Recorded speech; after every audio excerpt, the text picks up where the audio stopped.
Is justice for Ellen on the ballot in Philadelphia?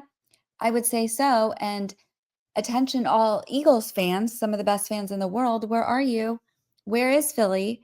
And before we get into this, I'm going to give you a 1-minute recap on the case. It's like the worst episode of CSI you've ever heard. Probably the part where you have 20 stab wounds, including some in your back. That would suggest that maybe you didn't commit suicide. Everybody in the Philadelphia DA's prosecution unit agreed that this case was a homicide. Because, by the way, the coroner originally did label it a homicide. It was then changed to suicide. I'll tell you this was not a suicide. A number of the wounds are post-mortem. How could she administer wounds to herself when she's dead? With 3 decades of experience, if a woman has 20 stab wounds, some of them on the back of her body, I suspect that she didn't commit suicide. Their initial lawyer was Larry Krasner. He becomes the DA of Philadelphia and then says, wait a minute, I can't represent this case anymore because I have an obvious conflict of interest here. So they kick it to the Pennsylvania Attorney General. And who is that again? The Attorney General, that would be Josh Shapiro. Yes, I'm saying it. The Attorney General's office. Why don't they want this case investigated? So this is Larry Krasner, and he was Ellen Greenberg's parents' lawyer when this initially first happened, and then he became the DA. So there was a conflict of interest, and he couldn't take the case anymore. So he gave the case to Josh Shapiro, who was the current governor of Pennsylvania, but at the time he was the Attorney General. And so right now on November 4th, there was a big election, huge, for the new DA. And there's this guy, Judge Pat Dugan, who stepped down from being a judge to run against Larry Krasner. And this is just really sad to me. Like, look at this. He has less followers than I do, and I'm a nobody. But this is a somebody, and this is someone who's saying that he thinks that Ellen's case should be re-examined. Okay, so just on that alone, I would vote for him. And obviously, like, if you look at my channel, I don't care about politics. I don't talk about politics, but this case is like totally intertwined with politics. So people got to get out there and vote. But I have so many questions. Like, look at his numbers. This is like, these are recent posts. He got like 1,000 views, and this one had like 10,000 views and only 15 likes. So I don't know what is going on here. Like, if people in Philly don't like to follow their DAs or something, maybe, but like follow this guy at least, because his posts are really sad. And it is an interesting, like, again, I'm not a politics person. I'm an issues voter. I literally will read the whole book and then decide which things I'm going to vote on, whatever. So both sides usually don't like me. But anyways, Krasner defeated Dugan 64% to 36% in the Democratic primary on May 20th. Dugan also won the Republican nomination as a write-in candidate and announced on August 9th that he would run as the Republican nominee. So this is like a Democrat running as a Republican. Like, he won the Republican nominee somehow. So maybe that's part of the confusion. I don't know. But again, who cares at this point? Really good video. I'm going to play it.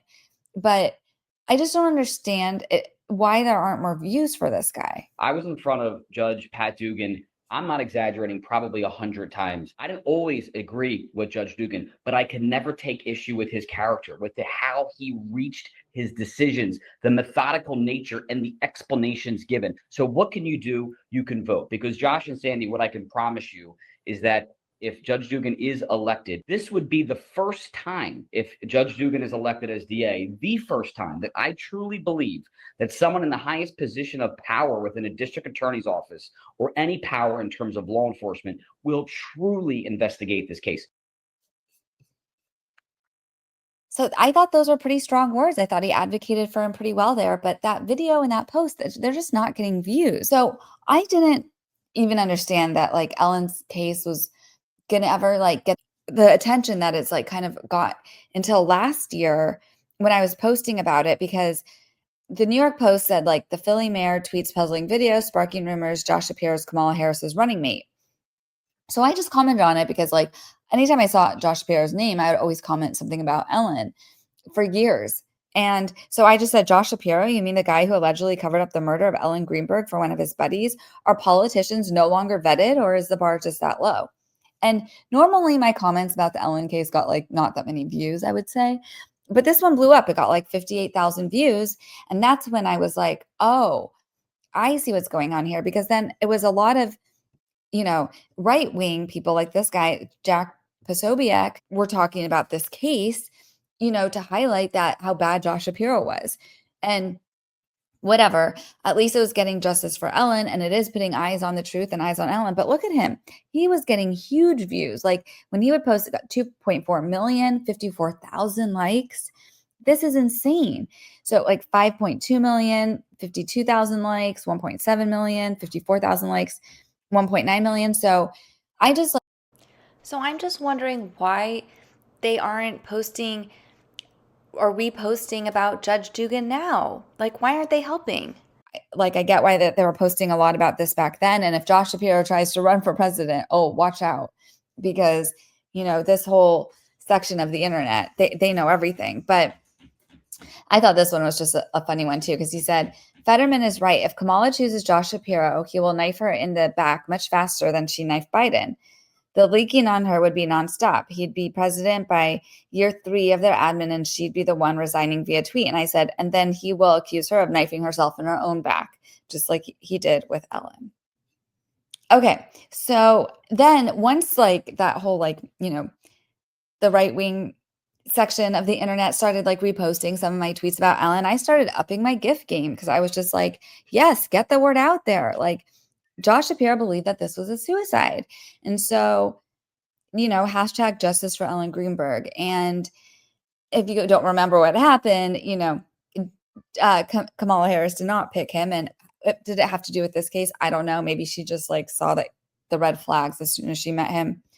Who knows? But remember, when Josh Shapiro was AG, Gavin Fish, who I will link in the description, Gavin Fish, he was the one that exposed there was a conflict of interest between Josh Shapiro and Ellen Greenberg's fiance's family. And the day after Gavin made that video exposing the conflict of interest, the day after, Josh Shapiro then kicks the case down to Chester County DA and says to avoid the appearance of a conflict of interest. And Chester County, I mean, it doesn't seem like they had the resources at all to cover this case, which is probably why he sent it there. In fact, they had their forensic expert of insects was the one who reviewed the medical records because they had no qualified medical forensic examiner for some reason. I don't know. But anyways, you guys, where's Philly at? Like, do they just not care about their DA? I mean, again, these are like some of the best fans in the world. They have great sports teams. They come out in full force. How do we get them to come out for Ellen? How do we get them to come and vote? This was just a side note. I mean, because I've been telling this X account, that the PA Court's X account, that they need to add Ellen Greenberg cases to their cases of public interest page. Anyways, so I'm going to have to make a video on more details of the Ellen's case. And I think CJ wanted to go live about it sometime, maybe this weekend. So we were thinking about doing that. But until then, I'm just going to leave you with this one video.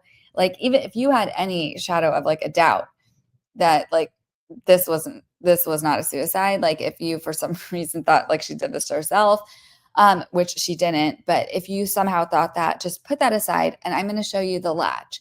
The crime scene does not match up at all with what the fiance said. So I'm going to leave you with that video. And again, if you know anyone in Philadelphia, tell them to go vote. Go vote for the judge. Come on, let's get justice for Ellen. What gets me, and this is where all the red flags were coming up, and this is where I was screaming at the TV. They're talking about the latch. One of the deciding factors for the medical examiner, he says in his deposition, played a role in it because obviously you can't walk out the door and latch it. I broke in multiple doors, hundreds of doors, broke into houses, all legally with warrants, by the way, and fixed the doors that we damaged countless times. That door was reshut, latched, and fucking yanked. Outside in this position, then we're gonna try to break it and see what happens then, okay? So Jackie, go ahead and latch that for me. Latch. Wow. I think that had Sam Goldberg busted in the door, it wouldn't have been hanging like it was in the picture. It would have been broken. Just so suspicious by itself that I don't think it was possible that he could have broken in from the outside. So I've been